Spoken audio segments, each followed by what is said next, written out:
সবসময় দেশের প্রশ্নে জননেত্রী শেখ হাসিনার প্রশ্নে বঙ্গবন্ধুর প্রশ্নে আপসী ভূমিকা পালন করে। ওরা গতকালকে থেকে ছাত্রলীগকে বিভিন্নভাবে উস্কানিমূলক কথাবার্তা বলে বিভিন্নভাবে করার চেষ্টা করছে, কিন্তু ছাত্রলীগ সর্বোচ্চ ধৈর্যের পরিণত হয়েছে এবং বরঞ্চ কালকেও কয়েকটা হলে ওরা হামলা করেছে। এমনকি জৌরুলক হলের যেখান থেকে যে রুমে পতাকা যেখানে পতাকা সেই রুমটাকে মানে ওরা আক্রমণ করছে এবং ভাঙচুর করছে। এবং আজকে যখন ওই ৭১ হলের সামনে গিয়ে ওরা ৪-৫ হাজার লোক নিয়ে যখন ছাত্রলীগকে অতর্কিত হামলা করে এবং সূর্য সেন হলে ৪-৫টা বাইক ভাঙচুর করে, তখন ছাত্রলীগ তাদের জানমাল নিরাপত্তার জন্য ছাত্রলীগ সামনে এগিয়ে আসে এবং ছাত্রলীগের উপর ইট পাটকেল ফেলে প্রায় ১০০ থেকে ১৫০ সাধারণ শিক্ষার্থী থেকে ছাত্রলীগের নেতাকর্মী আহত হয়। তারপরে তাদেরকে যে কোনো মূল্যে প্রতিহত করা হয়। এবং এই দেশে বাংলাদেশের স্বাধীন দেশে বসে যারা বলে রাজাকার নিজেদেরকে পরিচয় দেয়, তাদের এই দেশে থাকার অধিকার তো দূরের কথা, এই দেশে থাকারই কোনো অধিকার নেই। তাদেরকে এই দেশ থেকে বিতাড়িত করেই ছাত্রলীগ থাকতে হবে। ৭১ যেমন স্বাধীনতার যুদ্ধে ছাত্রলীগ ঝাঁপিয়ে পড়েছিল, তেমনি এই ২০২৪ সালে নব্য রাজাকারদের বিরুদ্ধে ছাত্রলীগ তার ভাঙা জবাব।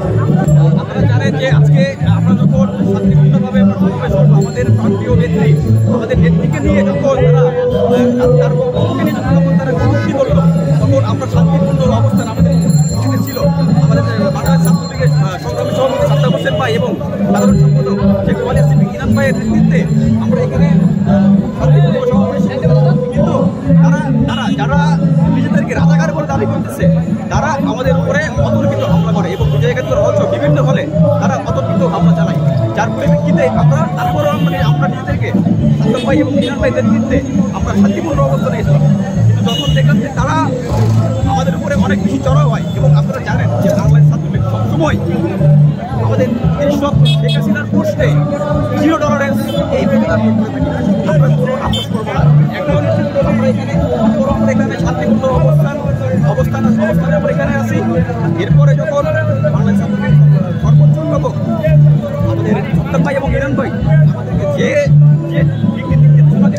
আমরা সেভাবে মাঠে ছিলাম, আছি। এবং এই রাত্রে টোকাই লীগকে দিয়ে এখানে টিএসসিতে শোডাউন করা হয়েছে এবং আজকে যখন আমরা দুপুরে আবার প্রতিবাদ সমাবেশ করেছি, হলে এসেছি, তখন আমাদের উপরে অ্যাটাক করা হয়েছে। এই যে মহানগর দক্ষিণ যতগুলো টোকাই লীগ আছে সবগুলো মিলে আমরা এখানে সেই 2টা থেকে 3 হল শহীদুল্লাহ ফজল হক এবং 21-এ আমরা এখানে প্রতিরোধ করে তুলেছিলাম। 2টা থেকে 7টা পর্যন্ত একটা করে প্রশাসন আসে নাই, একটা করে প্রক্টর আসে নাই, একটা করে পুলিশ এখানে আসে নাই, কোনো ভিসি আসে নাই। কিন্তু আমরা এই যে 2টা থেকে 7টা পর্যন্ত এখানে যে সংগ্রাম করেছি, একটা কোনো মিডিয়া আসে নাই এবং এই প্রতিবাদ আমাদের চলতে থাকবে। এই জবাব মানে এই আক্রমণ কেন হলো টোকাই লীগের, এর জবাব আমরা চাই। ব্রিফিং এটা আমাদের কোনো যে সমন্বয়কের সাথে আমাদের কোনো ধরনের কথা হয়েছে কিনা এই ব্যাপারে আমার কোনো ধারণা নাই। তারা যখন আমাদেরকে আক্রমণ করেছে আমরা তার জবাব দিয়েছি। আমরা শহীদুল্লাহর গেট ধরে তারা অতর্কিত হামলা করেছে। আচ্ছা, বলা হচ্ছে যে আপনারা গুলি করেছেন। 5টা ঘন্টা শহীদুল্লাহর গেট রক্ষা করেছি। আচ্ছা, গুলি করেছেন এভাবে বলা হচ্ছে, আপনারা গুলি করেছেন? আমরা গুলি করেছি, আমার কাছে এইটা আছে। আমরা শুধুমাত্র আমরা এখানে কোনো রাজনৈতিক কোনো সংশ্লিষ্ট আমাদের নাই। আমরা সাধারণ শিক্ষার্থী, আমরা ঘুমিয়েছিলাম, বিকালে উঠে শুনতেছি হামলা হচ্ছে। কারা হামলা করছে? বহিরাগতরা, তাদের ছাত্রলীগ, যুবলীগ, এমনকি আওয়ামী লীগের অনেকেও দেখছি আমি, যারা বিশেষ করে রাস্তার টোকায় নিয়ে এসছে। কারণ তাদের কাছে কোনো নৈতিক কোনো কিছুই নাই। তারা অনৈতিক সম্পূর্ণ অবৈধ হাতিয়ার নিয়ে আমাদের উপর আক্রমণ করেছে।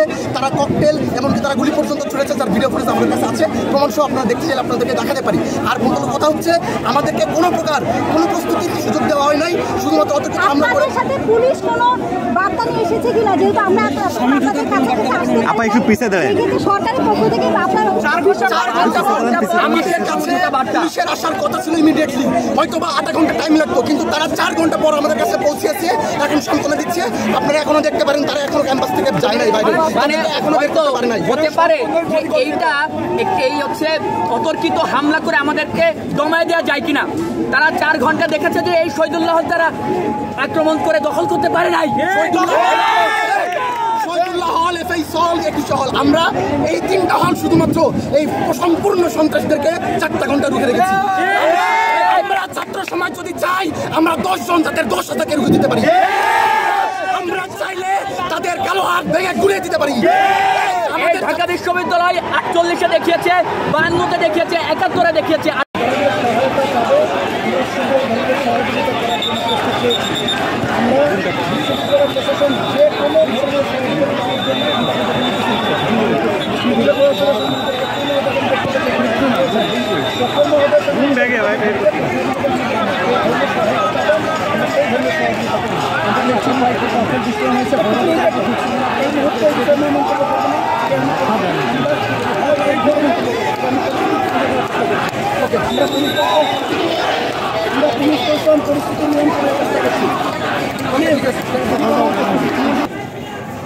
শহীদুল্লাহ হলে গেটের সামনে যারা বহিরাগত হয়ে অবস্থান করছেন সকলে দৃষ্টি আকর্ষণ করে বলছি, সকলে যার যার গন্তব্যস্থলে চলে যান এবং যারা শিক্ষার্থীরা আছেন আপনারা যার যার হলরুমে চলে যান।